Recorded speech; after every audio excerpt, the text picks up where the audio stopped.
ಬನ್ನಿ ಸ್ನೇಹಿತರೆ, ನಮಸ್ತೆ ಹಿಂದೂಸ್ತಾನ್ ಉದಯ ಇಂದಿನ ಎಪಿಸೋಡ್ಗೆ ಎಲ್ಲರಿಗೂ ಸ್ವಾಗತ ಸುಸ್ವಾಗತ. ನೋಡಿ, ಡಿಸೆಂಬರ್ 6ನೇ ತಾರೀಕು ಅಂತಂದರೆ ಅಂಬೇಡ್ಕರ್ ಅವರು ಸ್ವರ್ಗಸ್ಥರಾದ ದಿನ, ಮಹಾಪರಿನಿರ್ವಾಣ ಅಂತ ಹೇಳ್ತಾರೆ. ಇದನ್ನು ಪಾರ್ಲಿಮೆಂಟಲ್ಲೂ ಸಹ ಇವತ್ತು ನರೇಂದ್ರ ಮೋದಿ ಇರ್ಬೋದು, ನಮ್ಮ ದ್ರೌಪದಿ ಮುರ್ಮು ಅವರು ಇರ್ಬೋದು ರಾಷ್ಟ್ರಪತಿಗಳು, ಅಥವಾ ಧನಕ್ಕಡ್ ಅಂತ ಅಂದ್ಬಿಟ್ಟು ಅವರೆಲ್ಲ ಹೋಗಿ ಪಾರ್ಲಿಮೆಂಟಲ್ಲಿ ಅಂಬೇಡ್ಕರ್ ಇದಕ್ಕೆ ಪುಷ್ಪ ನಮನ ಮಾಡಿಬಿಟ್ಟು ಇದು ಮಾಡಿದ್ರು. ಹಾಗಾಗಿ ಇವತ್ತು ನಮಗೂ ಜ್ಞಾಪಕ ಬಂತು, ಅಂಬೇಡ್ಕರ್ ಮಹಾಪರಿನಿರ್ವಾಣ ಅಂದರೆ ಏನು ಅಂದರೆ ಸ್ವರ್ಗಸ್ಥರಾಗದಂಥ ದಿನ ಡಿಸೆಂಬರ್ 6ನೇ ತಾರೀಕು. ಡಿಸೆಂಬರ್ 6ನೇ ತಾರೀಕನ್ನ ನಾವು ಇನ್ನೂ ಒಂದು ವಿಷಯಕ್ಕೋಸ್ಕರ ಜ್ಞಾಪಿಸ್ಕೋತೀವಿ.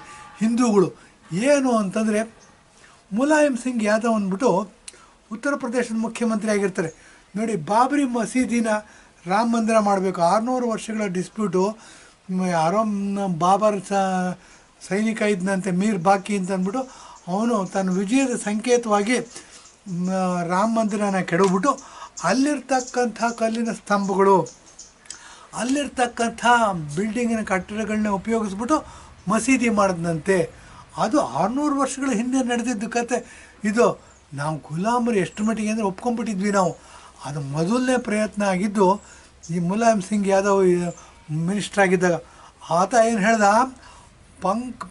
ಪಕ್ಷಿನೂ ಹಾರಕ್ಕೆ ಬಿಡೋದಿಲ್ಲ ನಾನು, ಅಷ್ಟು ಭದ್ರಕೋಟೆ ಮಾಡಿದ್ದಾನೆ ಅಂತ ಅಂದ್ಕೊಂಡು ಬೀಗ್ತಾ ಇದ್ದ.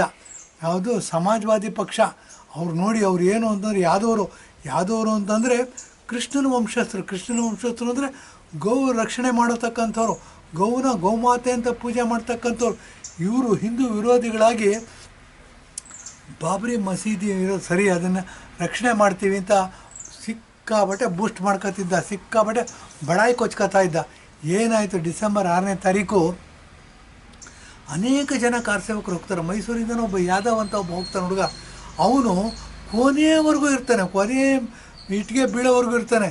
ಅವನ್ನ ಇಲ್ಲಿ ಫೇಮಸ್ ಮಠದ ಸ್ವಾಮಿ ಜೊತೆಗೆ ನಾನು ಇಂಟರ್ವ್ಯೂ ಮಾಡಿಸಿದ್ದೆ. ಏನು ಅಂತ ಕರೆದಿದ್ದವರು, ಹುಡುಗನ ಕರ್ಕೊಂಬನ್ನಿ, ನಾನು ಮಾತಾಡಿಸ್ಬೇಕು, ನಾನು ನೋಡಬೇಕು ಅಂತ ಸನ್ಮಾನ ಎಲ್ಲ ಮಾಡಿದ್ದೆ ಅವನಿಗೆ. ಇರಲಿ, ಅದು ನಮ್ಮ ವಿಷಯ ಅಲ್ಲ. ಏನು ಅಂತಂದರೆ 600 ವರ್ಷಗಳ ಇತಿಹಾಸವನ್ನು, ದುರಂತವನ್ನು ತೊಡೆದು ಹಾಕೋದಕ್ಕೋಸ್ಕರ ಈಗ ನಮ್ಮ ಮಕ್ಕಳು ಏನಾದರೂ ತಪ್ಪು ಮಾಡಿದ್ರೆ ನಾವು ಸರಿದಾರಿಗೆ ತೊಗೊಂಡು ಹೋಗೋರ್ಗೂ ಬಿಡೋದಿಲ್ಲ ಅಪ್ಪ ಅಮ್ಮಗಳು. ಅಂಥ ಇದರಲ್ಲಿ ಅಪ್ಪ ಅಮ್ಮನ ಜಾಗದಲ್ಲಿರ್ತಕ್ಕಂಥ ರಾಜಕೀಯ ವ್ಯಕ್ತಿಗಳು, ಮುಖ್ಯಮಂತ್ರಿ ಆಗ್ಬೋದು, ಪ್ರಧಾನಮಂತ್ರಿ ಆಗ್ಬೋದು. ನರಸಿಂಹರಾವ್ ಪ್ರಧಾನಮಂತ್ರಿ ಆಗಿರ್ತಾರೆ. ಆವಾಗ ಏನಾಯ್ತು, ಡಿಸೆಂಬರ್ 6ನೇ ತಾರೀಕು ಕರಸೇವಕರು ನುಗ್ಬಿಟ್ಟು ಮೊಟ್ಟ ಮೊದಲನೇ ಬಾರಿ ಬಾಬರಿ ಮಸೀದಿನ ಒಡೆದು ಹಾಕ್ತಾರೆ. ಇದು ಹಿಸ್ಟ್ರಿ. ಇದು ಹೇಗೆ ನಾವು ಅಂಬೇಡ್ಕರ್ ಸತ್ರು ಮಹಾಪರಿನಿರ್ವಾಣ ಅಂತ ಹೇಳ್ತೀವಿ, ಸೆಲೆಬ್ರೇಟ್ ಮಾಡ್ತೀವಿ. ಇದನ್ನು ಸಹ ನಾವು ಹಿಂದೂಗಳು ಸ್ವತಂತ್ರವಾಗಿದ್ದು, ನಮಗೆ ಆತ್ಮಾಭಿಮಾನ ಸಿಕ್ಕಿದ್ದು, ನಮ್ಮ ಆತ್ಮಗೌರವಕ್ಕೆ ರೆಕ್ಕೆ ಪಕ್ಕ ಬಂದಿದ್ದು ಅಂತ ಅಂದ್ಬಿಟ್ಟು ಸೆಲೆಬ್ರೇಟ್ ಮಾಡಬೇಕು ಅಂತ ಹೇಳೋದಕ್ಕೆ ಇಷ್ಟಪಡ್ತೀನಿ. ಬನ್ನಿ, ಮಹಾಪರಿನಿರ್ವಾಣ ಅಂಬೇಡ್ಕರ್ ಬಗ್ಗೆನೂ ಮಾತಾಡಬೇಕು. ಯಾಕೆ ಅಂತಂದರೆ, ಅಂಬೇಡ್ಕರ್ ಅವರು ಮಹಾತ್ಮ ಗಾಂಧಿ ನೋಡಿ ಮಾಸ್ ಲೀಡರ್ ಅಂದರೆ ಜನರ ಲೀಡ್ರ್. ಅವರು ಕಾಸ್ಟ್ ಲೀಡ್ರ್ ಬೇಕು. ಈಗ ಜನಕ್ಕೆ ಕಾಸಿರೋನೇ ಬಾಸು ಅಂತ ಕೇಳಿದ್ದೀವಿ ನಾವು. ಜಗ್ಗೇಶ್ ಸಿನಿಮಾಗಳು ನೋಡಿದ್ದೀವಿ ನಾವು. ಕಾಸಿರೋನೇ ಬಾಸು, ಕಾಸಿರೋನು ಮರ್ಯಾದೆ ಅಂತ ಅಂದ್ಬಿಟ್ಟು. ಹಾಗೇನಾಗುತ್ತೆ, Jawaharlal Nehru caste leader, Mahatma Gandhi mass leader. Mahatma Gandhi ನೋಡಿ ಹೇಳಿದೆ ನಾನು, ಮಹಾತ್ಮ ಅಂತ ಉಪಯೋಗಿಸಲ್ಲ ಅಂತ. ಮೋಹನದಾಸ ಕರಮ್ಚಂದ್ ಗಾಂಧಿ ಇವರು ಮಾಸ್ ಲೀಡರು. ಇವರು ಒಂದು ಕರೆ ಕೊಟ್ಟರು 1000 ಜನ ಸೇರ್ತಿರ್ತಾರೆ.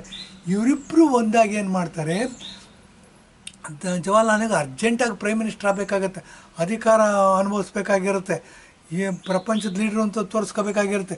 ಆ ದೃಷ್ಟಿಯಿಂದ ಏನು ಮಾಡ್ತಾರೆ, ಇವರು ಆನಂದ ಭವನಲ್ಲಿ ಒಂದು ಜಾಗನ ಬಿಟ್ಟುಕೊಡ್ತಾರೆ, ಒಂದು ಸ್ವಲ್ಪ ಜಾಗನ ಮಹಾತ್ಮ ಗಾಂಧಿಗೋಸ್ಕರ. ಅಲ್ಲಿ ಕೂತ್ಕೊಂಡು ಮೀಟಿಂಗ್ ಮಾಡೋದು ಎಲ್ಲ ಇದು ಮಾಡ್ತಾರೆ. ಮೌಂಟ್ ಬ್ಯಾಟನ್ ಕರ್ಕೊಂಬಂದು ಮೀಟಿಂಗ್ ಮಾಡೋದು. ಆನಂದ ಭವನ ಒಂದು ಮಿನಿ ಪ್ಯಾಲೇಸ್, ಮೈಸೂರು ಪ್ಯಾಲೇಸ್ ನೋಡಿದ್ರೆ ಒಂದು ಕಲ್ಪನೆ ಬರುತ್ತೆ. ಒಂದು ಮಿನಿ ಪ್ಯಾಲೇಸ್, ಅಷ್ಟು ದೊಡ್ಡದಲ್ಲ, ಸಣ್ಣ ಪ್ಯಾಲೇಸು.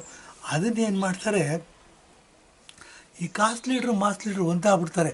ಒಂದಾಗ್ಬಿಟ್ಟು ಏನು ಮಾಡ್ತಾರೆ, ಹಿಂದೂಗಳಿಗೆ ಒಪ್ಪಿಗೆ ಇದೆಯೋ ಇಲ್ಲೋ ನೋಡಿ ತಗೊಳಕ್ಕೆ ಹೋಗೋದಿಲ್ಲ.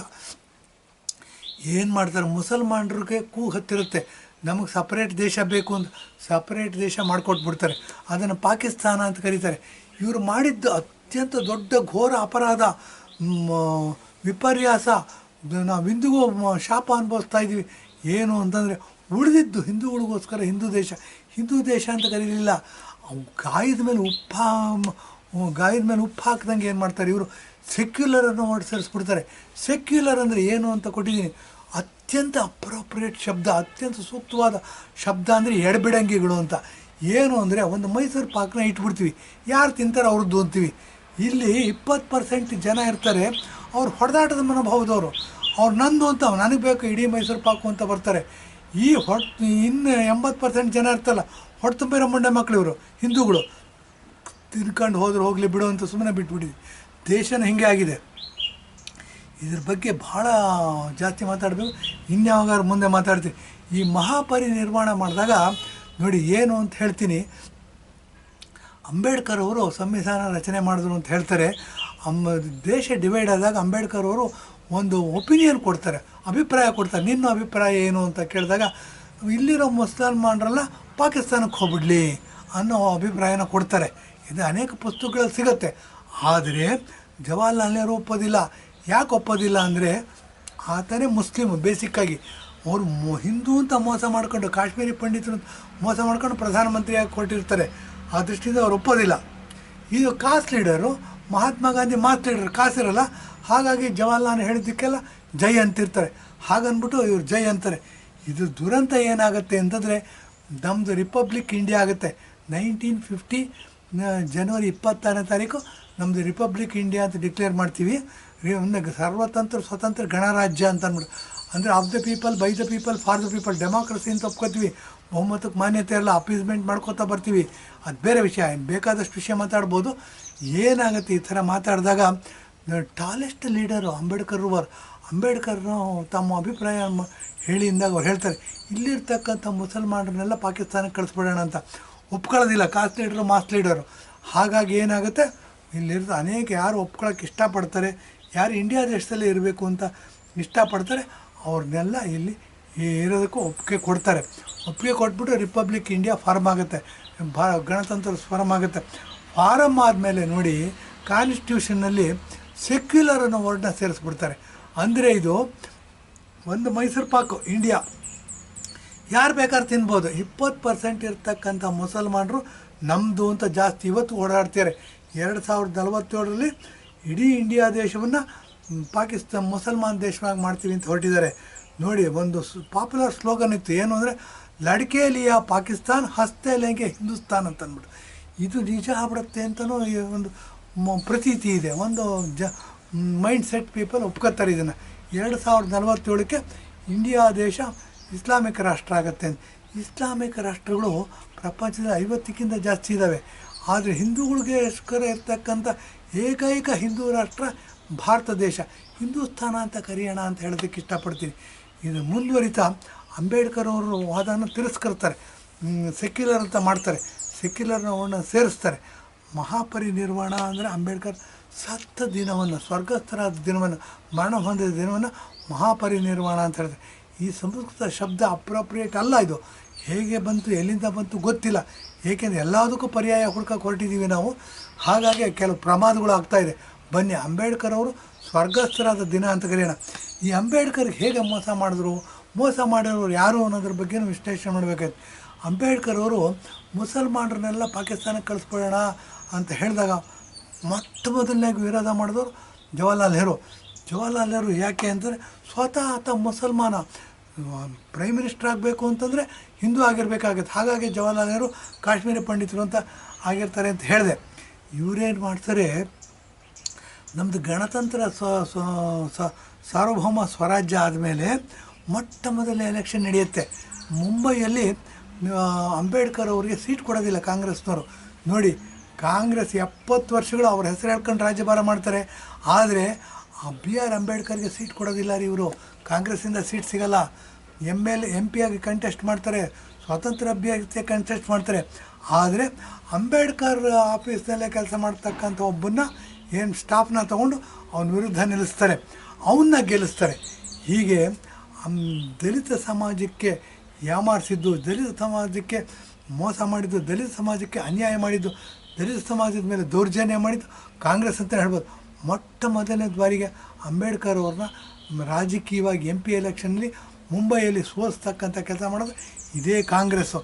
ಇವಾಗಲೂ ಸಹ ದಲಿತರು ಎಚ್ಚೆತ್ಕೋಬೇಕು. ಏನು ಎಲ್ಲೋ ಒಂದು ಹಳ್ಳಿನಲ್ಲಿ ಒಂದು ಮನೆ ಕಟ್ಕೊಟ್ಬಿಡ್ತಾರೆ, ಅಂಬೇಡ್ಕರ್ ಸಮುದಾಯ ಭವನ ಅಂತ ಹೆಸರಿಟ್ಬಿಡ್ತಾರೆ. ನಾವು ವೀರೋ ಅಂಬೇಡ್ಕರ್ SC STಗಳೆಲ್ಲ ಓಟ್ ಹಾಕ್ತಾ ಬರ್ತೀವಿ. ಎಲ್ಲೋ ಒಂದು ಕಡೆ ಅಂಬೇಡ್ಕರ್ ಸ್ಟ್ಯಾಚ್ಯೂ ಊರ ಮಧ್ಯದಲ್ಲಿ ನಿಲ್ಲಿಸ್ಬಿಡ್ತಾರೆ. ಮೈಸೂರಲ್ಲಿ ನೋಡಬೇಕು ನೀವು, ಸುಮಾರು 10ಕ್ಕಿಂತ ಹೆಚ್ಚು ಅಂಬೇಡ್ಕರ್ ಸ್ಟ್ಯಾಚ್ಯೂಗಳಿದೆ. ಇಷ್ಟೊಂದು ಬೇಗ ಅತಿ ಸರ್ವತ್ರ ವರ್ಜಯತ್, too much is too bad. ಇಷ್ಟೊಂದು ಬೇಗ ಊರಿಗೊಂದು ಅಂಬೇಡ್ಕರ್ ಸಾಕು ಸ್ವಾಮಿ. ಅಲ್ಲಿ ಇನ್ನೊಂದು ಏನಾಗಿದೆ ಅಂದರೆ ಬೆಳವಣಿಗೆ ಬಹಳ ಗಮನ ಇಟ್ಟು ನೋಡಬೇಕು. ಈಗ ನಮ್ಮ ಮೈಸೂರಿನಲ್ಲಿ 30-40 ಸೈಟ್ ಅಂತ ಹುಡುಕೋತ ಹೋದರೆ ಮಾರ್ಕೆಟ್ ರೇಟಲ್ಲಿ 10 ಲಕ್ಷ ರೂಪಾಯಿ ಇರುತ್ತೆ, 15 ಲಕ್ಷ ರೂಪಾಯಿ ಇದೆ, 20 ಲಕ್ಷ ರೂಪಾಯಿ ಇದೆ. ಅದೇ ಏನಾದರೂ ಅಂಬೇಡ್ಕರ್ ಸ್ಟ್ಯಾಚ್ಯೂ ನಿಲ್ಲಿಸ್ಬಿಟ್ಟು ಅಂಬೇಡ್ಕರ್ ನಗರ ಅಂತ ಇಟ್ಬಿಟ್ರೆ ಅದ್ರ ಬೆಲೆ ಟಣ್ಣಂತ 5-6 ಲಕ್ಷ ಕೆಳಗಿಳಿದು ಬಿಡುತ್ತೆ. ಇದು ಪರಿಸ್ಥಿತಿನ ಒಪ್ಕೊಳ್ತಕ್ಕಂಥ ಮನೋಭಾವ ನಮ್ಮಲ್ಲಿ ಬರಬೇಕು. ಇದು ಎಲ್ಲಿವರೆಗೂ ಬರಲ್ಲ, ಎಲ್ಲಿವರೆಗೂ ಸತ್ಯನ ಒಪ್ಕೊಳ್ಳಲ್ಲ. ನಮ್ಮದು ಸೆಕ್ಯುಲರ್ ಅಂದರೆ ಎಡಬಿಡಂಗಿ ಅಂತಲೇ ಹೇಳೋದಕ್ಕೆ ಬಹಳ ಅಪ್ರಾಪ್ರಿಯೇಟ್ ವರ್ಡ್ ಎಡಬಿಡಂಗಿ. ಇದನ್ನು ನಾವು ಗಮನದಲ್ಲಿ ಇಟ್ಕೋಬೇಕು ಅಂತ ಹೇಳಿ ಇಂದಿನ ಎಪಿಸೋಡ್ ಮುಗಿಸ್ತಾ ಇದ್ದೀನಿ. ಧನ್ಯವಾದ, ನಮಸ್ಕಾರ. ನೋಡಿ